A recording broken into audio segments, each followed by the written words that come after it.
I had a coworker, like, after I told him, like, yeah, I've got autism, he was like, you don't know, you don't look autistic, and it's like, oh, alright. Haven't I heard hate that that one sentence. before. All right, we are live, and this is the Neurodivergent podcast. I'm your host, Chris Burns, otherwise known as Kriscendo. And let's go around and see if we can introduce others who would like to introduce. Hannah, you should go first. Please. I'm Hannah. I go by Bleu The Bat. It's kind of my artist name. And yeah, there you Okay, All right. I'm Eric, and that's my name. So this is the Neurodivergent podcast, so that we're talking about different minds that work in ways that have never seen or heard before. And it seems like Jen cannot make it today, so it's just the Hmm. three of us. But that's okay. Another time, another episode. Three's a good number, I say. Three is a magic number. Hmm. So, how do you see the world in your mind? Hmm. I can take an engine bay, for example, and blow it up in 3D in front of me, like in my head, and deconstruct it. So, like reverse engineer. But visual in my head. And an example that is in like the real world is the show The Good Doctor, who has an autistic character, main character, and the way he like looks through medical diagrams to diagnose, it's all like in a 3D form in his head. So, Eric, go ahead. But yeah, I know what you're kind of talking about. I call it detective vision after like the Batman games, but like where you could just like enter this like alter like where you can just like see everything kind of like broken down a little better, so you can like take it apart more easily. Is that kind of like what you're talking about, or like you have like a model that you can Like a refer to? model. Because I haven't watched The Good Doctor. Like a model. For my way of seeing the world, I see patterns and I see some connections in which people can't. And that's how magnificent this neurodivergent mind is. I'm not sure if I see the world any differently because I've not seen the world from anybody else's point of view, so it's kind of hard to tell what's exactly different, but I feel like I kind of relate to Chris's a little more, I think. I don't know, like, just everything's, like, connected, and I don't know, I like to see how, like, different aspects of things change the whole. I don't know if that makes sense, though. Yeah. I really like individuality and like expression, like individual people like expressing themselves, because I feel like that just it's part of the human experience, and I think it's like a under appreciated, because not even like, oh, it's better to be mainstream, just in the like, even if you're just doing the same thing as everyone else, like everyone does it like themselves. I don't know. I'm rambling. Sorry. No, that's all right. You see it from an Just goes to artistic perspective, in a way, Hmm? for society. Can you repeat that? You see repeat it again. society from an artistic expressionism perspective, Yeah. which I also see because I'm an artist too. Hmm. I think we're. I think everyone Chris invited is some kind of artist, right? Every single one of us is an artist, whether it be whether it be Yeah, it's visual, audio, or performance stuff. I'm more musical, but I could do visual arts. I've done like 9 oil pastel paintings, mm-hmm. and Oil pastels are hard. they're pretty much crayons, in in a way. Uh, yeah, Glorified it's a crayon. little hard. Say again. Glorified crayon. That is true. Um, yeah, it's a little bit hard in some ways, like with the blending, where you had to use your finger to I use blend stuff, blending or even a stumps. Q-tip. Have you Yeah, ever the Mm-hmm. used a blending blending stumps. stump where it's like a coil of paper? Yeah, I know what it is. Though it can be rendered as useless if you use it too hard or something. That's why you gotta use a broken in one.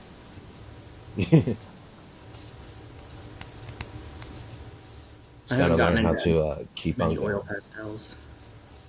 They're too messy. I don't like my fingers being like covered in stuff, so it gets kind of overwhelming. I think that's why I don't use charcoal as much. I'm a digital art or pen and pencil kind of guy, I think.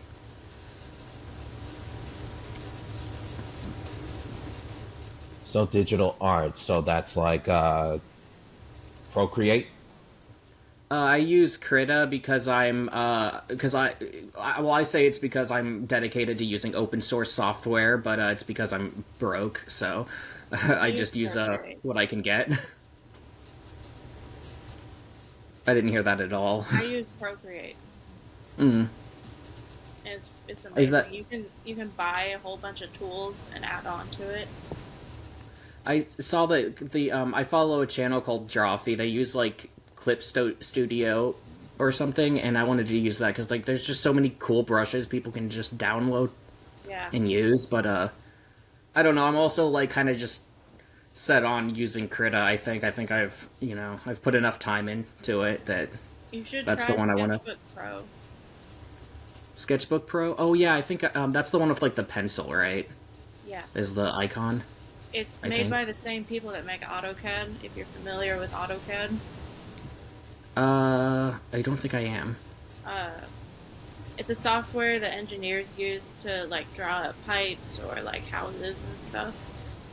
Okay, You can use it also to make a 3D printed design. that might be It's useful. What's it automated called design again? software is what it's called. What was it? AutoCAD. I mean, not AutoCAD. Sketchbook Pro Yeah. Okay. by Autodesk. That Okay. was my first software, and I go back to it every so often, and it's really good. It's very simple but very powerful. Hmm. I think my first digital software was technically MS Paint, but other than that, It doesn't count. that doesn't count. Okay. Probably Manga. Wait, no, it was GIMP, another open source freaking Yeah, I've software, heard but of that. huh? I've heard of that one. It sucks. I think it's more for like image manipulation than like like a Photoshop, which I guess you can also draw in Photoshop. I don't know. I didn't like it. I heard about the controversies with the Adobe thing. Hmm. Um, I mean, they've always wanted to have people subscribe and stuff.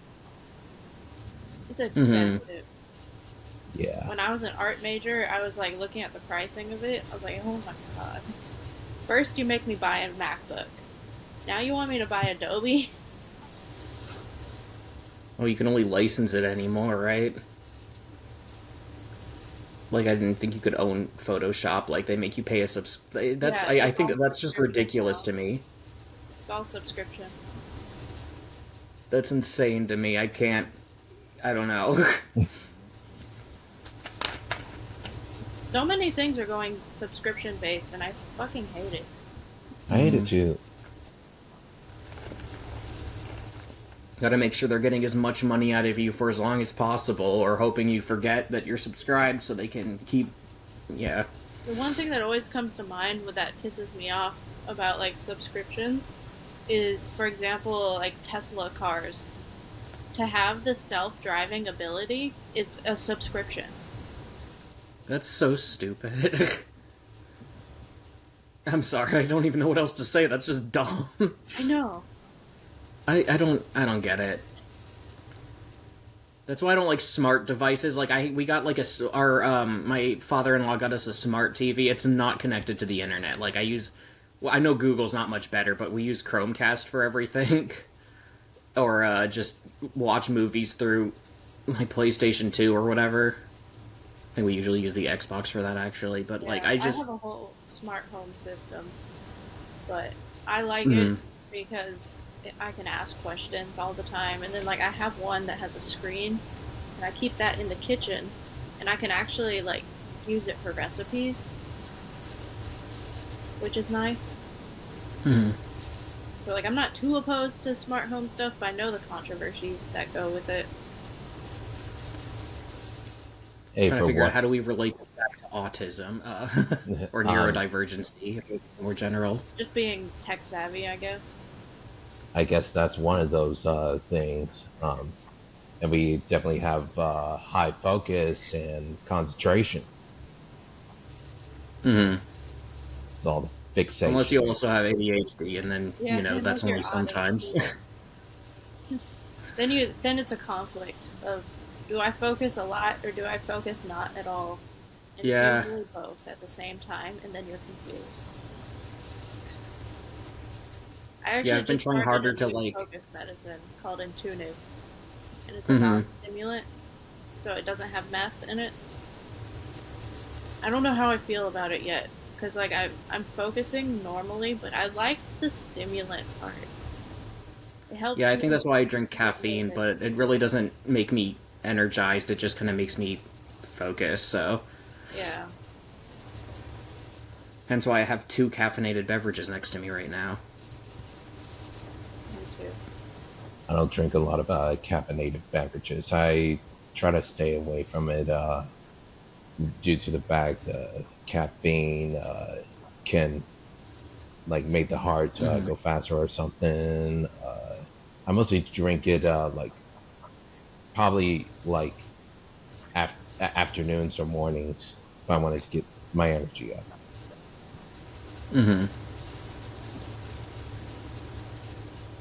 Um, uh,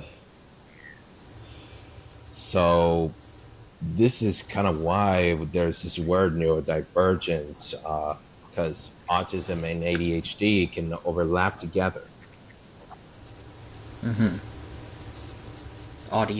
ADHD, I think I heard it called. ADHD, I call it. Yeah, ADHD. I definitely Um, have hmm. What's it like to have like high energy at times? that. Oh, I don't have high energy. Oh, I'm not the that, hyper kind. I used to be when I was a kid, but I think my health has just sucked all the energy out of me. Yeah. hmm. All of my hyperactivity went to my mouth and my mouth alone, which is to say I talk a lot. Like not some I should have clarified, but like I'm a chatterbox. Always have been. I could have like strep throat and I will still talk even if it's like killing me. So I don't know, I just got a lot to say. All my talking is in my head, and it drives me crazy. It won't shut up. I've always said that I feel like there's like a little like there's like a TV sitting in the corner of my head that's just constantly on like full volume, just playing random things, and it just goes through my head, and I just have like random like little things I like to say out loud, like vocal stems I think they're called. Yeah, I'll have like those pop up, or it'll just be like random shows I've watched or music, or it's pretty exhausting, but it keeps me entertained. So Echolalia, right? when I'm Yeah. Well, there's a difference yeah, between it's echolalia bad. and vocal stems. Echolalia is like a sound that you repeat in your head, And it's like getting like a bit of a song stuck in your head. Mm-hmm. Like Where a earworm. vocal stim is external, and it's usually like small bits of stuff, and you're repeating it because it's Mm-hmm. stimming, it's fun, rather than just like something in your head. I read that the other day. Interesting fact. I got So stimming's the act. Yeah. I I usually have like a TV or at least a Like whenever I'm music anxious, I spell radio playing words on in my my head. head. That's It's a kind good of an idea. echolalia thing. No, no, that's more vocal stem, but it's internal. I don't know now. Now I'm confusing myself.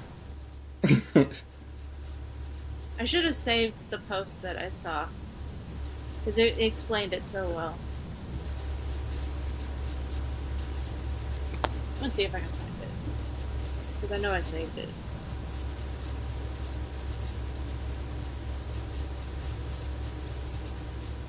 I can't tell if Kris is frozen or not, or Yeah, he's frozen. I found oh, it. there he goes.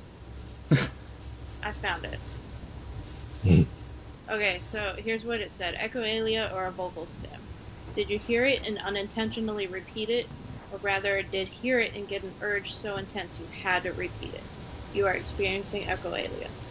Did you say it because it feels good in your mouth, or you find it soothing, comforting, satisfying to say?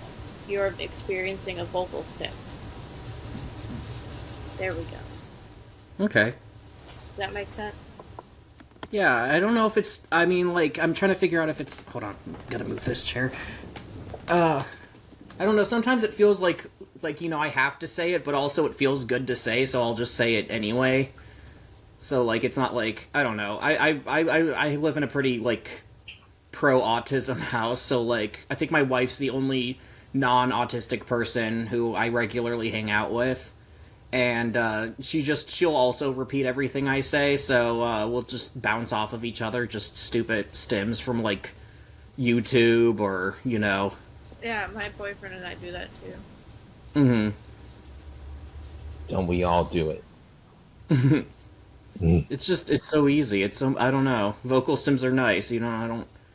I like hurt my hands stimming once because I've got dumb messed up hands, but like I once hand flapped so hard that like they just started hurting and never stopped kind of deal. Like it's I don't know. I did it too much. I don't do it anymore.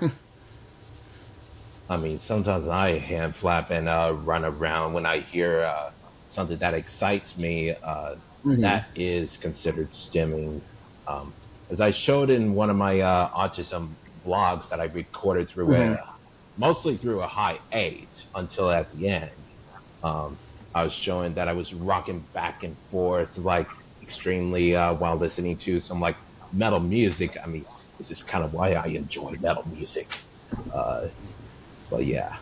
Um, Mm-hmm. I definitely think I'm still working through a lot of repression that I've grown up having. So, like, if you were to see me, like, in public or whatever, I'd look very normal. Mm-hmm. And, like, even at home, I'm still very mild and, like, kind of quiet. Like, I don't know how to explain it. Like, I'm not very expressive of my autism, if that makes sense. No, I get that. My mom and my brother have have like more quiet autism. I don't know how to explain it. Like I we call it were mild always temper. talking like just like at a soft volume, like all the time, couldn't get too loud or else it would upset someone. So which understandable, but it's I don't know, as an adult with some like freedom, it's kind of nice to just be able to like do annoying vocal stems whenever I want and not have to worry about like getting in trouble or annoying everyone. my autism voice is more monotone in some ways that it sounds like a radio. I gotta Keep messing with all my fidget stuff that I've got over here. Jump scare. sorry about Zoomed that. in on assembly. It's just my It's just my internet connection's been unstable. I don't know why. It's like still having great internet connection, but at the same time, it's still unstable. Like, what the heck? I got I got to tell you something. So I was listening to your podcast the other day, like this one, I guess, and you guys started talking about internet issues. And just as you started talking about internet issues, the thing just went like the audio was awful. It kept skipping around, and I was like, okay, haha, you guys, you're doing a little bit or whatever. And then I realized no, it was just my internet connection just got really crappy right then and there, just as you guys were talking about bad internet connection. It was very odd. It really threw me off. So because I was gonna be like, all right, this is going on a bit too much, but nope, that was my bad. Anyways, we were talking about autism voice. You said yours is like quiet. Speaking of bad audio connection or My internet connection, yeah, my internet strikes connections. again. Yeah, we'll I still hope go we cut through out some this of these podcast. silent bits because I feel like We'll I'm just still kind of go through like.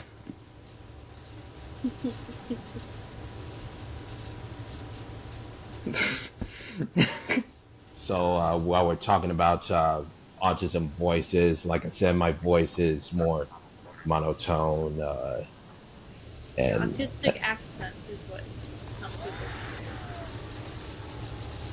yeah, a lot of people say that I have a radio voice, and that's why Warren and I got started on this podcast called "We Are Going Unscripted." So now we're applying the same method to this podcast of the neurodivergence. I do really like your voice. You do have a great podcast voice. That's what a lot of people say. So might as well live through it. I don't know. I like the idea of being on radio, but I hate the sound of my voice. I can't do it.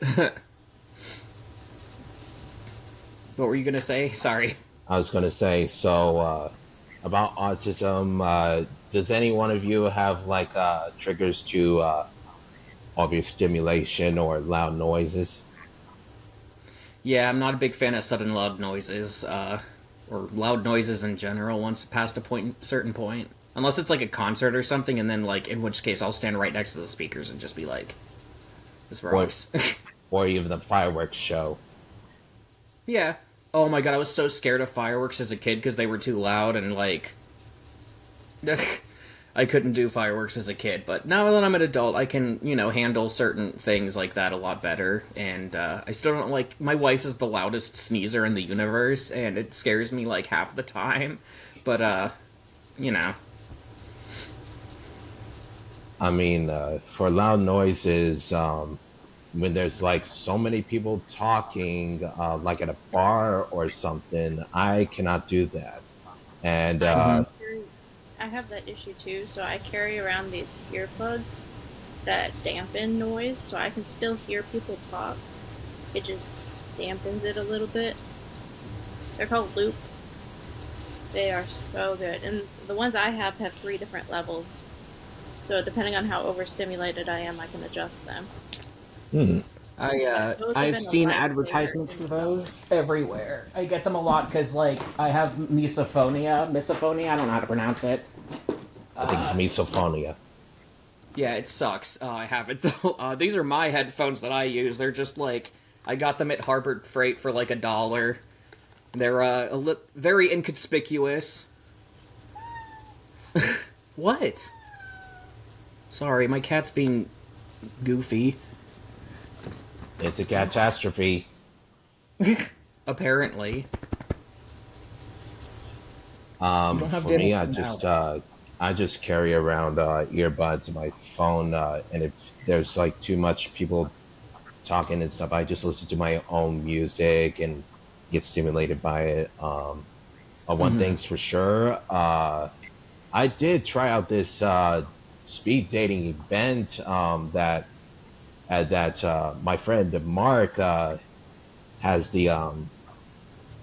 like the whole group go to it, and it was not that good, and it was like too many people that they had to put girls into fixed positions and they have all the guys sorting around. Hmm. And they had to go like around each table, and we had to like answer like one specific question, and we only had like 1 minute to do it and talk about it. What was the question? It was various. It was various Okay. by the announcer, and the announcer was loud. So, Hmm. yeah. Yeah, that sounds like a nightmare.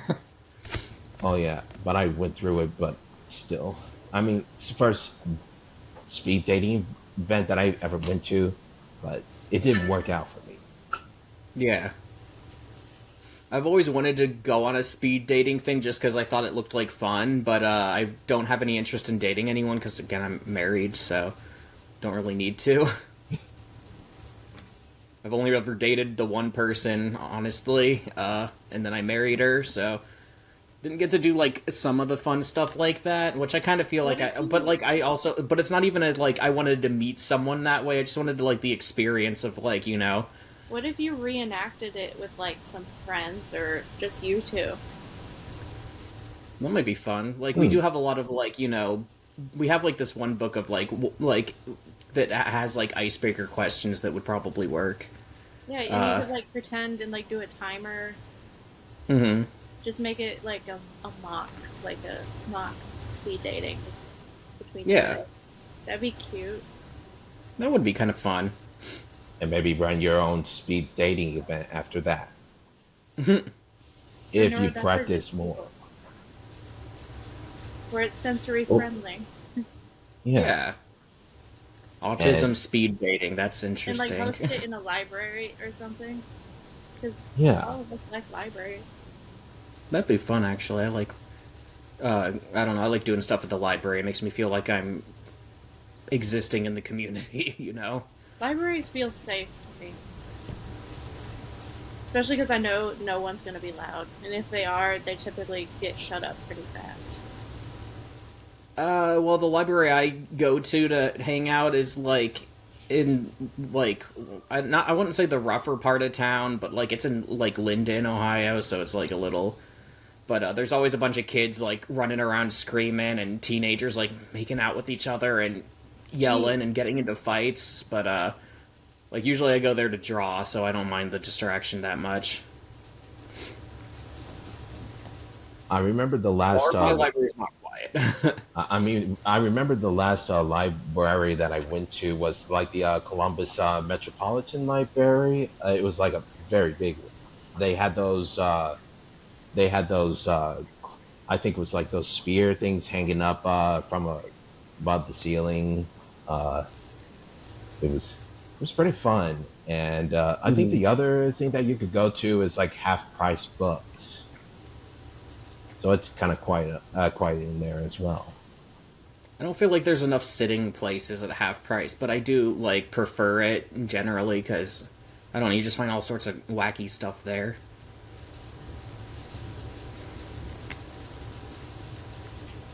I think the other, going back to what we're talking about, like loud noises, the other loud noise that kind of triggers me is thunderstorms. Mm-hmm. And I remember one time back in Ohio when I was sleeping in like a very big storm. It There was like this lightning strike that happened that woke me up because it was Mm-hmm. close. And the next morning, when I woke up and went out on the porch, the, our tree had a lightning strike, Oh wow! and So it was that, like right next to you. yeah, and that's how when there's like close-up lightning strikes, they really trigger me. So when lightning storms happen, I always go into my mom's closet. Mm-hmm. I like gentle thunderstorms. You know, the kind that you read books to. Yeah, But anything more than that, I'm like, I don't really like this because I'm like always on edge. Yeah. I have I'm still like terrified of like tornadoes for Oh some my god, reason, yeah. but like thunderstorms I've gotten a lot better with. As a kid, I was definitely like inconsolable during thunderstorms. Like, I was an absolute wuss growing up. I was like scared of everything. My poor dad was just like, you gotta get tougher. But like, there was like this one time I got over my fear of thunderstorms because I went to a like camping trip, and we were out in the middle of a open grass field listening for owls, and we had to walk back to camp because it was starting to storm. And at some point, there was a like a lightning bolt hit the ground. It had to have been like just a couple yards away because all of a sudden, all of us were just could not see because it was so bright, and like the ground shook. Like it was really intense. But after that, I was like, they're not so bad. I don't know why that like made me feel better, but I ain't gonna question it. Now I don't like thunderstorms because it scares my cats, though. He's very afraid of thunder. I will say about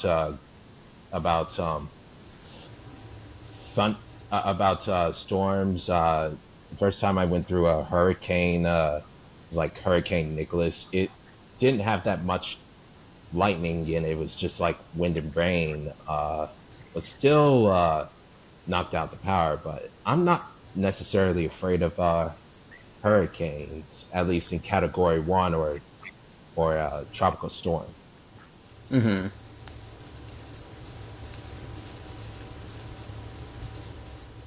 That makes sense. I mean, like, I'm sure, like nobody, like, I don't, there's like being afraid of, like, like for example, being like scared of tornadoes, like is being scared because there are tornadoes in the area versus being scared because it's extra windy outside and it makes you think of tornadoes. Like, I think, like, at some point there's like a normal, like, everyone's gonna be like scared of that, but like with hurricanes, like, I feel like it would be kind of silly not to be like at least a little afraid once you get up to like some of the heavier hitting ones,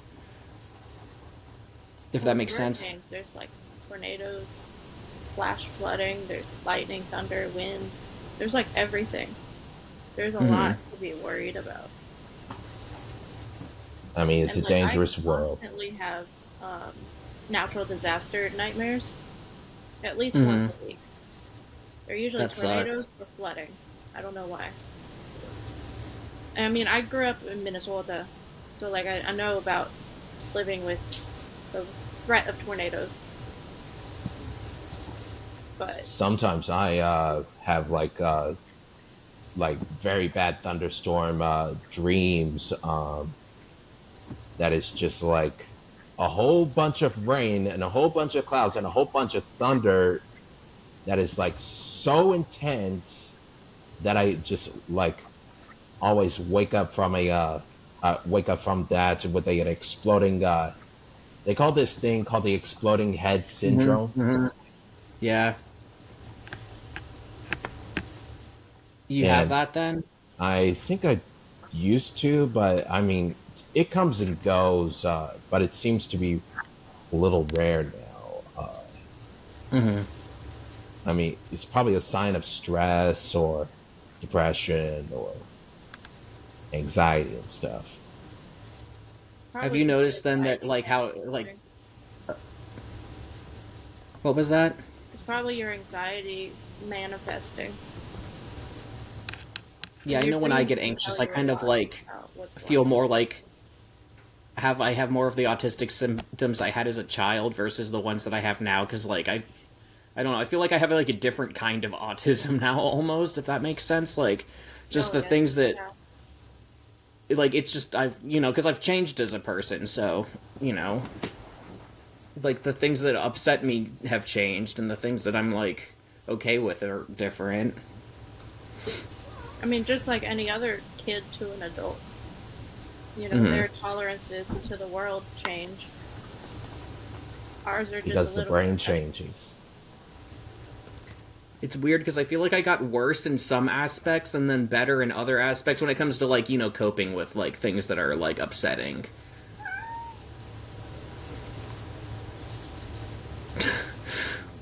If I don't acknowledge him, he'll be quiet. It don't matter. I mean, cats are cute.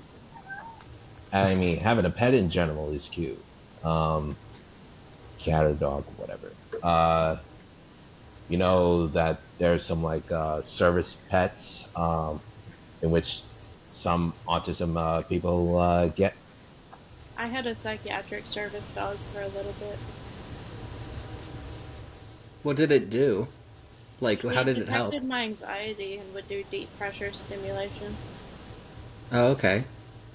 And then that like helps you like get ready to like either cut off the panic before it like really sets in, or like get to a Or place that's it was safe. more of like I didn't notice my anxiety quite yet, but she did.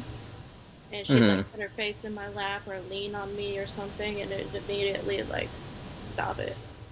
Oh, it's like, oh, I've been tense this time, and now I can like that's cool. And what was cool was I didn't even have to train her. She just naturally did that herself. I just had to teach her how to get used to the public space. Hmm.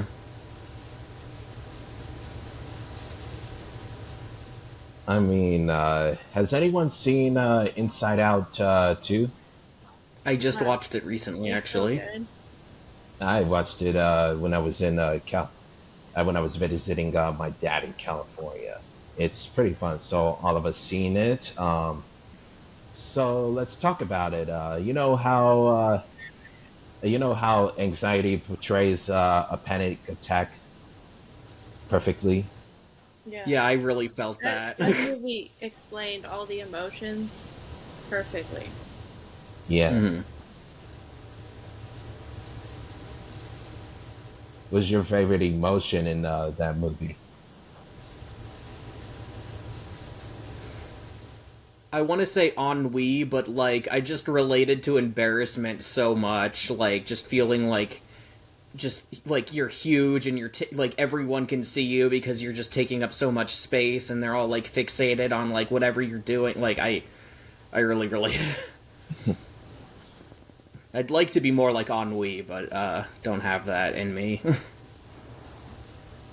I probably relate to anxiety and ennui because at most times I could be quite apathetic, um, but I'm honestly complicated. Uh, Mhm. yeah. Well, that's why we all have a mix of emotions constantly. Because if we had just one, that wouldn't be good. We wouldn't That is function true. correctly. It would be like, I can't speak for everyone, but I know that like as an autistic person, I think this is one of the traits. I do like putting things in like neat little categories, but like so I really liked that in Inside Out they kind of like did play around with like like there would be like some of the memories would be like anxiety and We had sadness, like or some multiple like colors. yeah, like the bubbles, like they're like mixed emotions, like you have like happiness and sadness kind of make like bittersweet, like a bittersweet melancholy sort of thing. Like I don't know, I really liked that, but it's just like subcategories It was honestly. just such But a well thought out movie. hmm it's obviously not perfect, but like I really like Inside Out. It's like probably one of my favorite Pixar movies. That's Pixar, right? yeah, it is. I think it's probably Pixar. Anybody seen the Mr. Men show? Because that has like characters with w- one trick pony emotions. Oh, Oh, look, hey it's there. Alexandra. Welcome.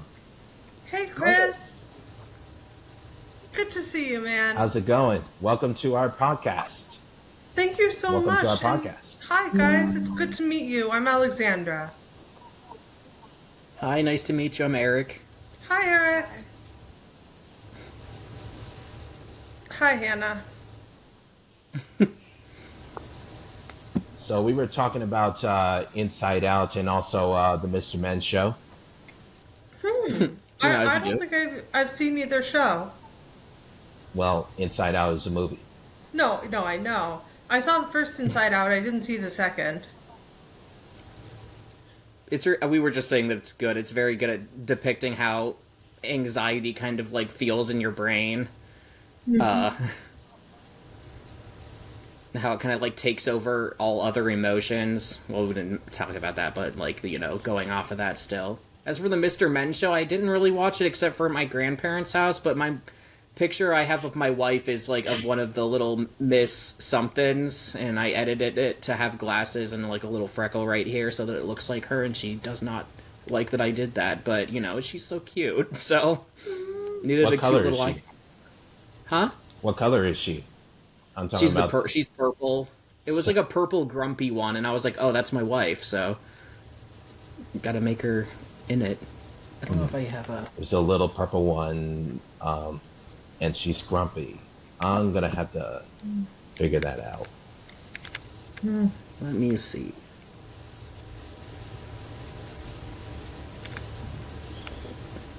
Don't like wait on me though. And we were also talking about like different type of autism, Alexandra. There are different types? I mean, it's a spectrum. No, that's true, of course, but I didn't know there were different types.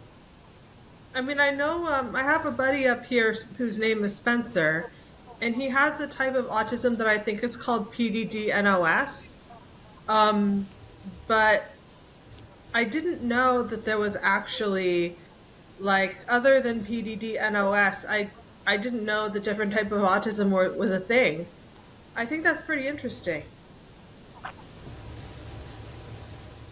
I used to know a lot more about the like different kinds of autism, but because like as in like high school, I wrote a huge report on autism, and then I made like for a different class, I used that report to make a website about autism that I didn't actually publish. I just had to do something in HTML, but I don't remember a lot of it, and I don't know if I would.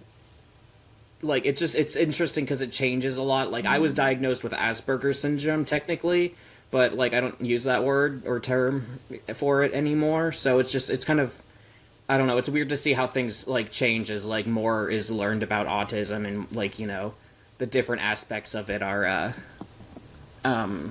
brought to light. It's interesting because, like, I was diagnosed high-functioning autistic, and people, like, when I was little, would always ask if I had Asperger's, because I just seemed more like an Aspie than a typical autistic person. But no, my genuine diagnosis was high-functioning autism.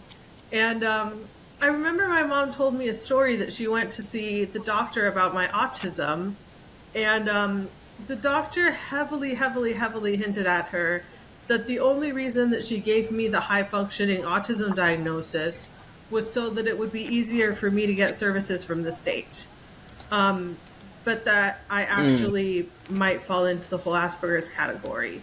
But I remember I was talking with my former therapist quite some time ago, and I was talking to her about a debate that I was having with another Aspie about a subject. And I was talking about the Aspie's reaction. And she was like, yep, that's kind of the difference between Asperger's syndrome and your more typical autistic person. Aspies will kind of more react like that. And so there might be some kind of difference between Aspies and autism. I just don't, I'm not familiar enough with, see, just because I have autism doesn't mean I'm an expert on my diagnosis. There's still a ton of things about autism that I don't know. And I used to have a friend who was neurotypical, and he expected me to basically be an expert on all things autistic. And when I wasn't, he basically accused me of being autistic to be trendy. And I just wanted to punch him in the face. Honestly, I'm surprised that I didn't punch him in the face during multiple phases of our friendship. But that was one of the things that made me want to punch him in the face. Sorry if I'm monopolizing the conversation. No, you're good. Trust me, I'm probably doing it more than anyone else, but I had a coworker, like, after I told him, like, yeah, I've got autism, he was like, you don't know, you don't look autistic, and it's like, oh, alright. Haven't heard that one before. The only thing I hate more than you don't look autistic is, oh, well, we're all a little bit autistic. That's a total face palm there. A total it's like, palm. we all have major depression, too. Are you going to say, because, sometimes everyone gets a little sad, so, I don't know. One point, I have bipolar disorder. Sometimes everyone has mood swings. And my bipolar has psychotic Yeah. elements. Sometimes we all think we're Jesus. Guy complex. One thing I want to make a point. Hannah. One thing Hannah, I go want on. to make a point of is for like the types of autism. Hannah, I can't The hear you. differences- Her volume is max, so Yeah. we could just roll with it. Yeah. So there's a difference in the genders when it comes to autism too, especially when it comes to diagnosing. Definitely for diagnosing, but Actually, like just how you grow up is have you guys really read Autism in Heels by Jennifer O'Toole? I don't think so. Because she goes into a lot of detail about that. Like why she has a whole theory that about why girls with autism are underdiagnosed. And she has literally a whole take on that. So it's interesting. It's because girls mask way more than boys do. Yeah. Oh, why They're kind of mask a lot? expected to behave in public. Yeah, women are more expected to be, perfect than men are. Yeah. All poised and not hysterical or whatever. Yeah, Yeah. exactly. Well, you know what they say. We live in a society. Yeah, we sure do.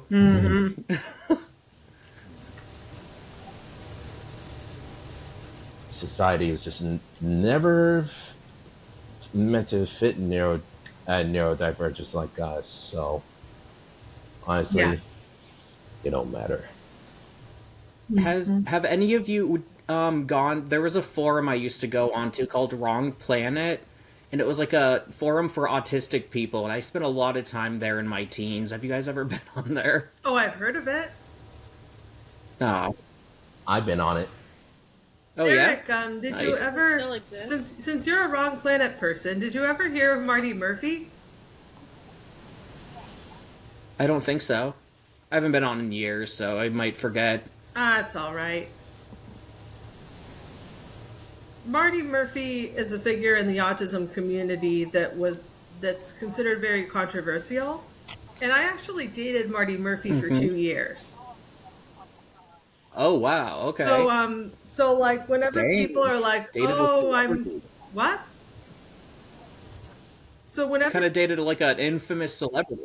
I know. So, like, whenever people are like, "Oh, I'm autistic and I'm so in touch with the autistic community on the internet," I always ask, like, "Oh, have you heard of Marty Murphy?" They say yes. And I say, "I dated Marty Murphy for 2 years." And they're like, "What?" I gotta look. And as I checked on to see if Wrong Planet still exists, yeah, it does. Yeah. It does. I checked it out. They I used to have know a whole that. section dedicated to Dyson vacuums. I thought that was great. I loved that so much that just so many people had interest in Dyson vacuums specifically that they had to have like a category for it. That is so sweet. But yeah, you can go on wrong. Like, if you actually asked Marty Murphy whether he dated me, he might deny it because he wanted to keep our relationship secret for a really long time. But on the other hand, he might say, "Yes, I did date Alexandra Baracol, and it was a bad experience for this, and this reason." I don't think he's fond of me. Eh. I was a bit, I don't know.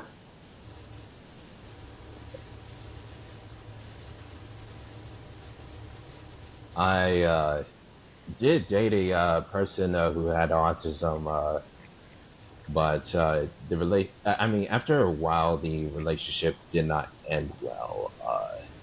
Because I'm gonna keep this short and not explicit. She wanted more. Yeah.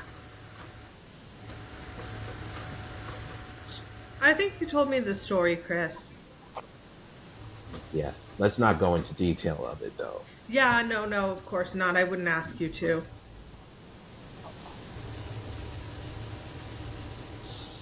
I don't know.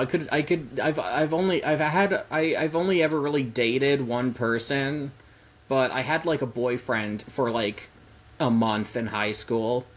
And I would not be surprised if he was on the spectrum today, honestly. Just like, we had a lot in common. I am getting a phone call. I'm gonna turn that off. I don't know, we're like, we just find each other, you know? We, kind of like, are drawn to each other, I feel. Like, autistic people, I mean. All neurodivergent people, honestly. Like, okay, so you know the autism ADHD connection? We were talking about that earlier, yeah. Yeah, we talked about it earlier. You know the bipolar borderline connection? Yeah. I'm not sure. I think I don't know much about it.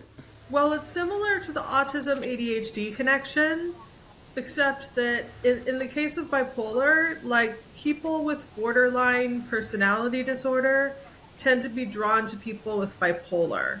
And people with bipolar tend to be drawn to people with borderline personality disorder. As far as I've observed, this isn't a scientific thing. I wouldn't claim it as a scientific thing. But this is just something I've noticed, and my friend Joel has noticed it as well. I once came across a guy on the internet who had a lot of symptoms of ADHD and a lot of symptoms of borderline personality disorder, and boy, was it the perfect storm. Perfect storm. How about that? It's a very interesting correlation or connection. We'll never know on how it's established. Yep. Yeah, we were talking more about how it's like autism and ADHD are often like comorbid with each other, but like, when I think about it, like all of the autistic people in my family married someone with ADHD. Like, you know what I mean? Like, Yeah. it's which is great for their kids. But like it's kind of interesting. Family gatherings are always so strange when it's like multiple families, because it's like we got like the really active and like outgoing kind of like ADHD side, and then the more quiet autistic part, which is like not to say that all autistic people are quiet or all ADHD, but like in this specific, like it's like very much opposites attract. I mean, my mom has ADHD, and also my dad has dyslexia. So, I mean, it's pretty interesting. It's interesting because, like, I feel like I have 3 branches of my family. Like, most people just have 2, but I had 2 fathers. So, not in the sense of like anybody was gay, but like I had a biological father and then he died, and I have a stepfather and I have a mom. So that's 3 branches. So on my bio dad's side, autism and bipolar run in that side of the family. In my stepdad's side, schizophrenia and autism run in that side of the family. And in my mom's side of the family, I think it's bipolar and autism as well. So like both times when my mom got with a guy, they have some kind of mental illness running in the family. And my stepdad has schizophrenia or schizoaffective. Interesting. Well, it's been over an hour for this podcast, so it's great talking with you guys, and hope to keep on with this neurodivergent podcast. So I'll see you at the next episode, and in 5, 4, 3, 2, 1. See ya. See ya. Interesting correlation, or You don't look autistic, and it's like, So there's a difference in the genders when it comes. And people with bipolar tend to be drawn to people